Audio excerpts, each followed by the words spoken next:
dalam hidup ini, di dalam Tuhan yang sangat Dia Tuhan, besar perkasa penuh kemuliaan.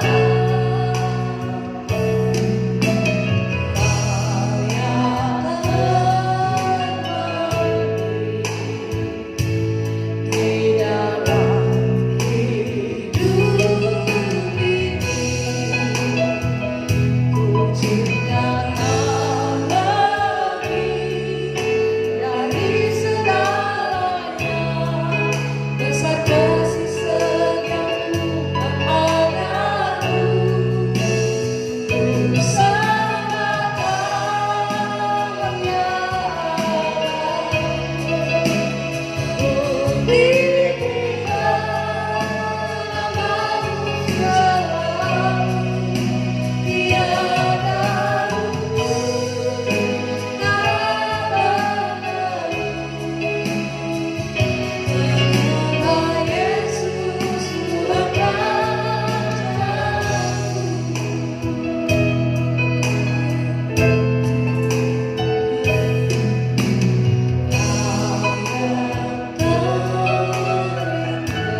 kami ucap syukur, haleluya, amin.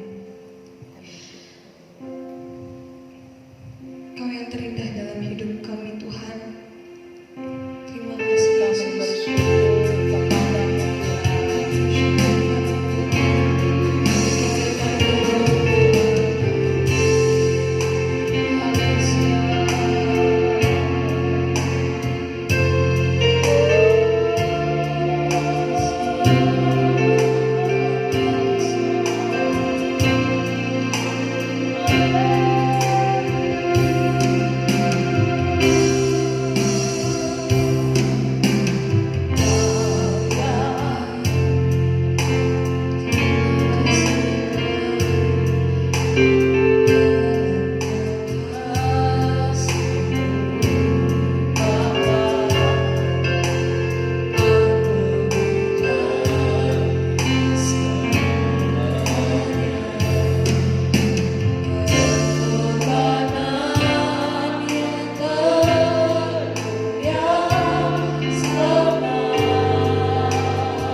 seraya kami mempersembahkan pujian yang terindah hanya kepada Tuhan.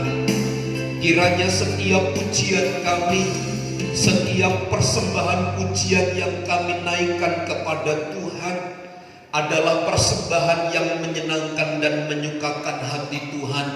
Sebab kami memuji Engkau, kami menyanjung meninggikan Engkau dari dasar hati kami yang terdalam. Itu sebabnya sebentar ketika kami memberikan perhatian penuh kepada firman Allah, Roh Kudus berikanlah kepada kami hati untuk mengasihi Engkau, dan urapan secara khusus mengalir kepada setiap pribadi kami. Dan berita firman Allah mengubahkan, meneguhkan, memperbaharui setiap kami, agar kiranya kami semakin bertumbuh-tumbuh di dalam Tuhan. Urapi hamba-Mu untuk menerjemahkan firman Allah agar sesuai dengan tujuan dan kehendak Tuhan. Dan setiap kami yang mempersiapkan diri untuk diberkati oleh firman Allah, dilimpahkan segala berkat kepada kami. Di dalam dan demi nama Tuhan Yesus kami berdoa. Amin. Salam sejahtera di dalam kasih Tuhan Yesus Kristus. Selamat pagi Bapak Ibu Saudara yang dikasihi oleh Tuhan. Pagi hari ini tentu kita bersyukur kepada Tuhan atas waktu, atas kesempatan, atas anugerah yang Tuhan berikan kepada kita, di mana kita dapat bangun menikmati suasana yang baru. Semua kita mempercayai adalah karena pertolongan dan anugerah dari Tuhan. Pagi hari ini kita akan mendengar renungan firman yang terambil dari Matius pasal yang ke-7, ayat 1 sampai ayat yang ke-5. Matius pasal 7 ayat 1 sampai ayat yang ke-5, saya baca demikian. Hal menghakimi. Jangan kamu menghakimi supaya kamu tidak dihakimi. Karena dengan penghakiman yang kamu pakai untuk menghakimi, kamu akan dihakimi, dan ukuran yang kamu pakai untuk mengukur akan diukurkan kepadamu. Mengapakah engkau melihat selumbar di mata saudaramu, sedangkan balok di dalam matamu tidak engkau ketahui? Bagaimanakah engkau dapat berkata kepada saudaramu, biarlah aku mengeluarkan selumbar itu dari matamu, padahal ada balok di dalam matamu? Ayat yang ke-5.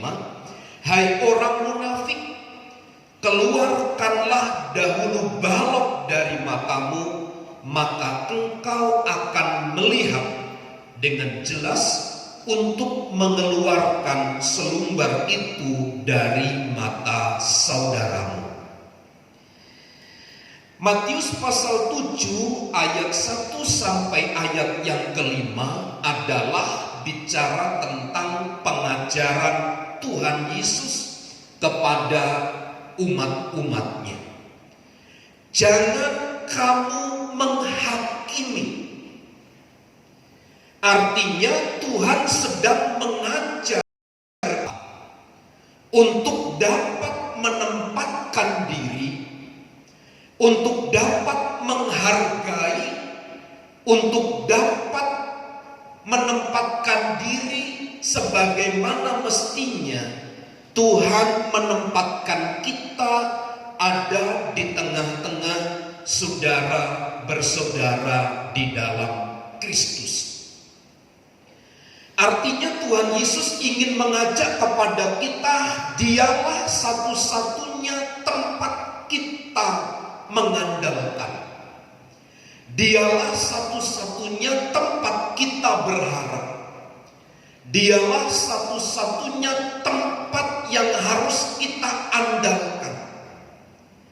Dia adalah satu-satunya tempat kita berserah untuk melihat, untuk menikmati, untuk mengalami segala sesuatu. Manusia yang berdosa itu salah satu tanda adalah adanya kecenderungan untuk saling menghakimi satu dengan yang lain. Konsep ini menurut saya ada bagian terkecil yang harus kita perhatikan, termasuk di dalamnya kita membicarakan orang lain berdasarkan pandangan pemahaman kita, sedangkan pihak yang terkait tidak ada di hadapan kita.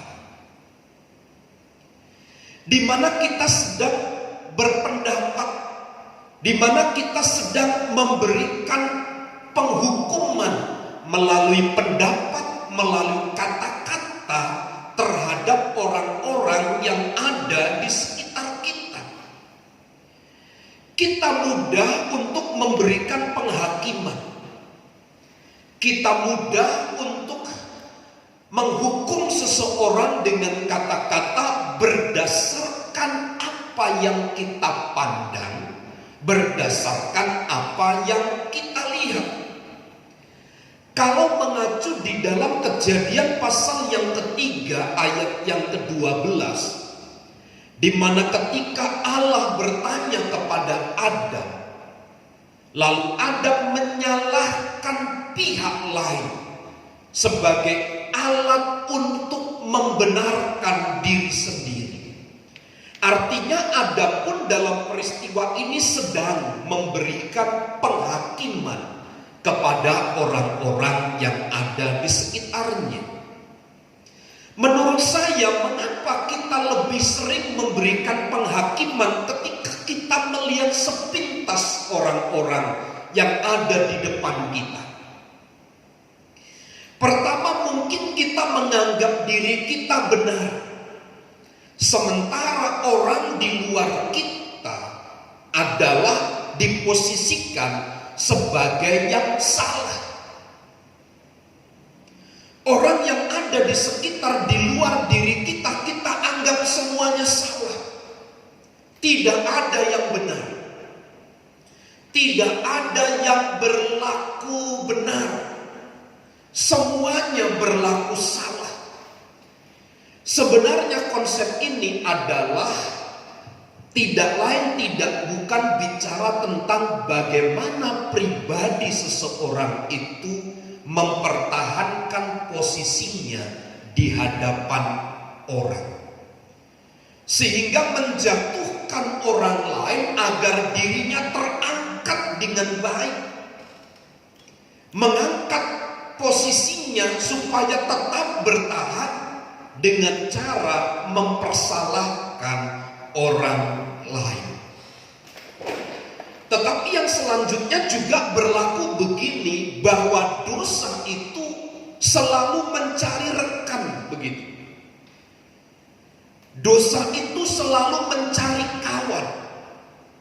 Lihat saja dalam peristiwa Adam dan Hawa setelah mereka jatuh dalam dosa. Adam menyalahkan Hawa, Hawa menyalahkan iblis, terus berkecamuk seperti itu peristiwanya. Artinya Adam tidak mau sendiri disalahkan. Dia mencari sahabat, dia mencari teman. Dia mencari pihak-pihak yang bisa dibuat kambing hitam. Mencari orang-orang yang ada di sekitar agar diri kita pribadi lepas dari hukuman yang kemudian akan diterima. Padahal sebenarnya konsep ini menunjukkan semua manusia di hadapan Tuhan itu adalah sama. Maka ketika Paulus dalam kitab Roma pasal yang ketiga berkata, semua manusia telah kehilangan kemuliaan Allah. Semua manusia itu adalah orang-orang yang berdosa. Bagaimana mungkin orang berdosa menganggap dirinya benar dan kemudian menghakimi sesamanya yang adalah notabene sama-sama orang yang tidak benar, sama-sama orang yang berdosa. Ini adalah bentuk peringatan yang sangat keras kepada pengikut-pengikut Tuhan pada waktu itu,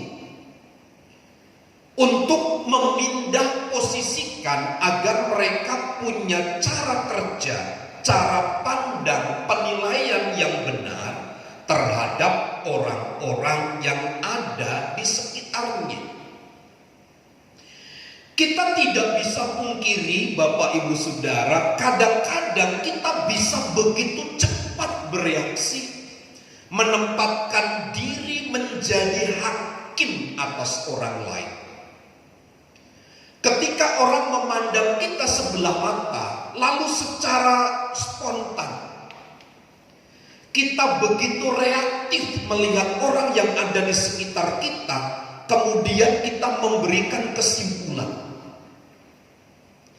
Kesimpulan yang semacam ini ketika kita melihat secara sepintas dan kita menempatkan diri sebagai hakim ini, belum tentu apa yang kita pandang, apa yang kita lihat itu benar adanya. Ini adalah termasuk bagaimana ketika kita melihat situasi, bagaimana kita melihat keadaan. Ketika kita melihat kesulitan, bukankah seringkali yang muncul adalah keluhan? Kita sedang menjadi hakim bagi Tuhan. Kita tidak menerima bahwa hal ini harus terjadi di dalam hidup kita. Penilaian-penilaian yang reaktif seperti inilah memudahkan kita untuk menjadi hakim bagi orang lain. Satu kisah yang mungkin bisa memperjelas apa yang saya maksudkan adalah di dalam Injil Markus pasal yang keempat, ayat yang ke-38. Pada waktu itu Yesus sedang tidur di buritan di sebuah tilam. Maka murid-muridnya membangunkan dia dan berkata kepadanya, "Guru, engkau tidak peduli kalau kita binasa?" Ketika mereka sedang ada di dalam hempasan angin ribut, semuanya mulai panik. Terlalu biasa bagi kita ketika kita menghadapi sebuah persoalan yang berat. Reaksi yang pertama adalah panik. Tetapi kemudian murid-murid Yesus menyampaikan pada ayat 38 bagian terakhir, "Guru, engkau tidak peduli kalau kita binasa." Pernyataan ini, Bapak Ibu Saudara, mengindikasikan ketika mereka menghadapi kesulitan, ada reaksi yang muncul bahwa Allah itu tidak peduli kepada umatnya. Ini adalah bentuk penilaian-penilaian yang seringkali kita nyatakan di dalam hidup kita, entah sengaja atau tidak. Selalu kita ulurkan, selalu kita nyatakan kepada pihak-pihak lain, atau tidak jarang pula kepada Tuhan, seperti para murid ini. Mereka seolah-olah berpendapat meyakini bahwa Tuhan itu tidak peduli terhadap mereka. Di tengah-tengah kesulitan yang mereka terpa ketika bersama-sama dengan Tuhan. Tuhan itu tidak peduli, itu kesimpulan yang muncul. Bapak Ibu Saudara, situasi keadaan yang terjadi memungkinkan kita untuk bersikap sama seperti para murid ini. Seolah-olah Tuhan itu tidak peduli. Bukankah kita sudah berdoa? Bukankah kita sudah berpuasa? Bukankah kita sudah melakukan rutinitas kegiatan-kegiatan ibadah? Dan banyak kegiatan sudah kita lakukan. Kenapa kita harus mengalami kesulitan? Kalau ini muncul, biasanya yang terjadi adalah kita memberikan penghakiman kepada Tuhan. Tuhan tidak peduli.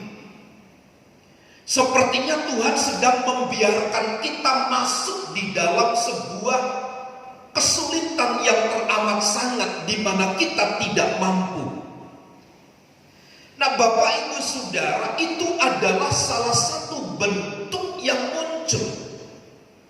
Kemudian di dalam Matius 6 juga, ketika Tuhan Yesus bicara tentang hal kekhawatiran, sebenarnya ini mengindikasikan bahwa mereka adalah sedang berkata bahwa Tuhan itu tidak bisa memelihara umatnya. Tentang apa? Makan, minum, dan pakai. Mereka khawatir tentang kehidupan hari-hari. Mereka sebenarnya sedang tidak percaya atau kurang percaya atas pemeliharaan Allah terhadap atau kepada umat-umatnya. Ini kesimpulan, ini penghakiman yang seringkali kita lontarkan. Dan sekali lagi Tuhan menegur orang-orang demikian. Jangan kamu menghakimi. Bapak Ibu Saudara, kita cepat bereaksi ketika melihat keadaan tidak sesuai dengan harapan kita. Malah reaksi kita kadang-kadang berlebihan daripada peristiwa yang muncul di sekitar kita. Kita berlebihan dalam merespon. Meskipun mungkin tidak terucap kata-kata, tetapi acap kali bukankah di dalam pikiran kok begini, kok seperti ini ya cara kerja Tuhan, dan seterusnya. Nah, kembali kepada pernyataan Tuhan Yesus bagi mereka yang suka menghakimi. Mari bersama kita belajar untuk menempatkan diri, menghargai Tuhan dalam bentuk kita menghargai orang-orang yang ada di sekitar kita. Jangan kamu menghakimi. Kita ini mudah atau memandang orang-orang yang ada di sekitar kita itu sebagai terdakwa, di mana kita mudah menjatuhkan vonis bersalah, serta mudah memberikan hukuman atas perbuatan yang mereka lakukan atau perbuat. Padahal belum tentu apa yang kita tuduhkan itu adalah benar. Belum tentu apa yang kita nilai, apa yang kita lihat kemudian kita munculkan sebagai sebuah kesimpulan itu sebagai yang benar.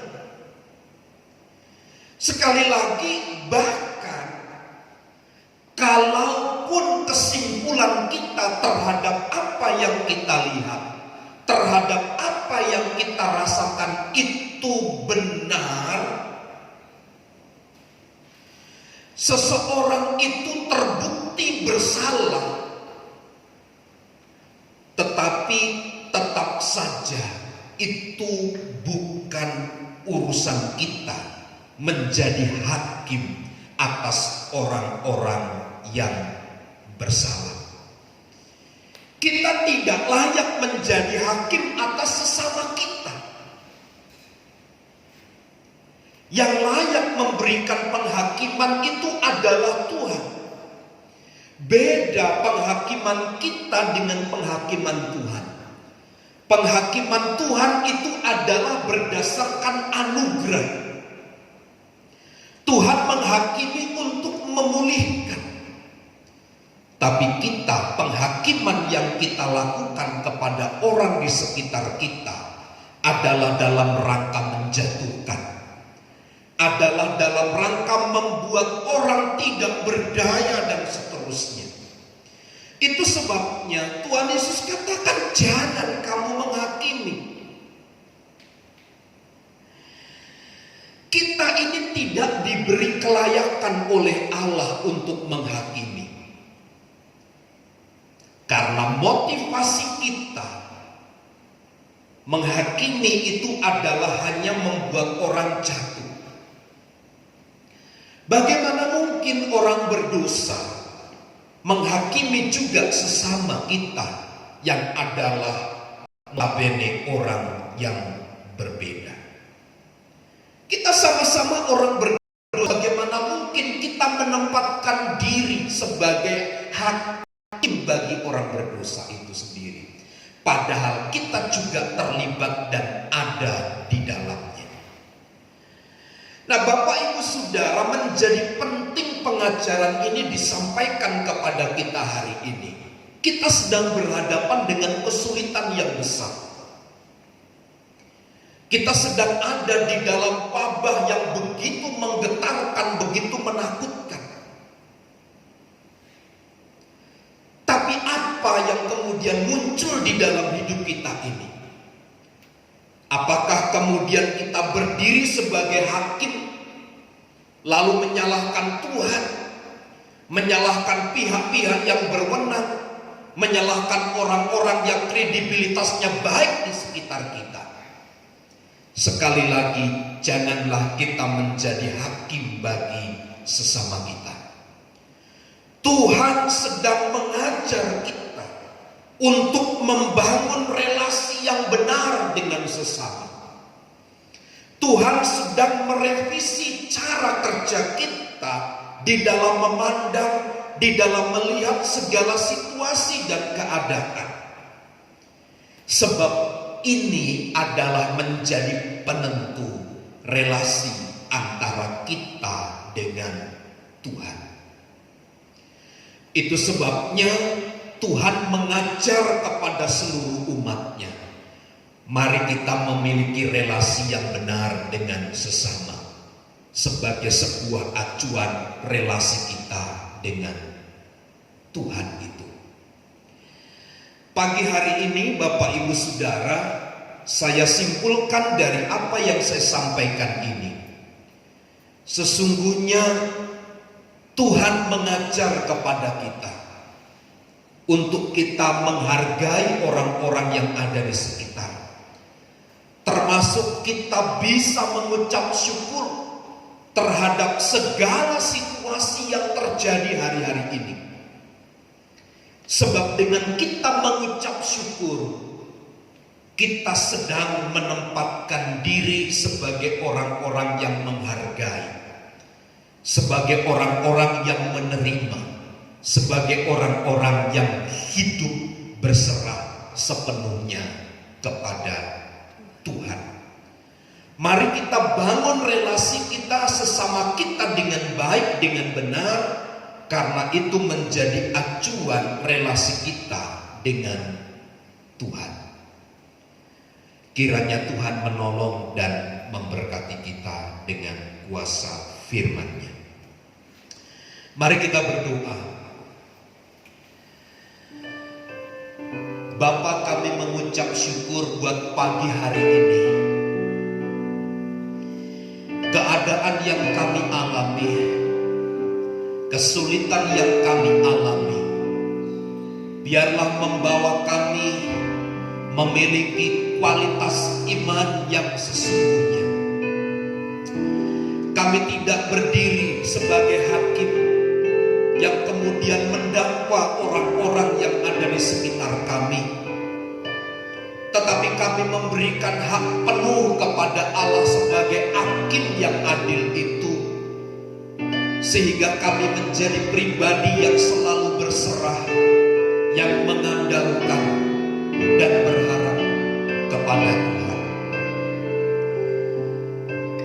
Haleluya, haleluya.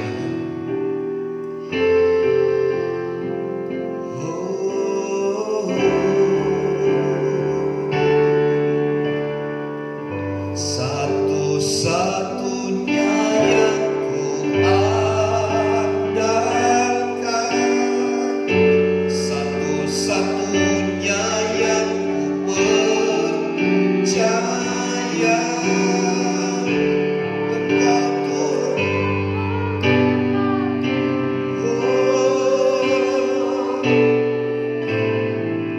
Tuhan penuliku, satu-satunya yang kuandalkan, satunya yang kuandalkan, satu-satunya yang kupercaya, Engkau Tuhan memberkati, Tuhan pemuliku, Tuhan pemuliku. Haleluya. Tuhan yang menjadikan kami baru, Tuhan yang menjadikan segala sesuatunya indah. Biarlah pagi hari ini firman Allah yang telah kami dengar kembali membawa hidup kami semakin indah di hadapan Tuhan, sehingga kami memiliki relasi yang baik dengan orang-orang yang ada di sekitar kami. Karena itu menjadi acuan sebagai relasi kami dengan Tuhan. Dan kami tahu ada berkat Tuhan yang dilimpahkan bagi kami. Saat kami mengalami kesulitan kehidupan, saat kami sakit, saat kami lemah, saat kami mungkin merasa terabaikan, kami seorang diri, kami tahu Tuhan Sang Pemelihara itu akan menolong dan melawat kami. Itu sebabnya penyertaan Tuhan selalu kami nantikan di dalam kehidupan kami, untuk kami selalu berharap dan bersandar kepada Tuhan. Diberkatilah kami sekalian yang ada di rumah maupun yang ada di tempat ini, sehingga kami mampu hidup sesuai dengan ketetapan Tuhan. Di dalam dan demi nama Tuhan Yesus kami berdoa. Amin. Mari saudaraku, angkat tanganmu dan terimalah berkat Tuhan. Tuhan memberkati dan melindungi engkau. Tuhan menyinari engkau dengan wajah-Nya dan memberi engkau kasih karunia. Tuhan menghadapkan wajah-Nya kepadamu dan memberi engkau damai sejahtera. Kiranya kasih karunia Tuhan Yesus Kristus dan kasih Allah serta persekutuan Roh Kudus menyertai kita sekalian saat ini dan sampai selama-lamanya. Kami terima segala berkat Tuhan di dalam nama Tuhan Yesus Kristus. Kita semua yang percaya dan diberkati bersama katakan amin. Bapa, terima kasih.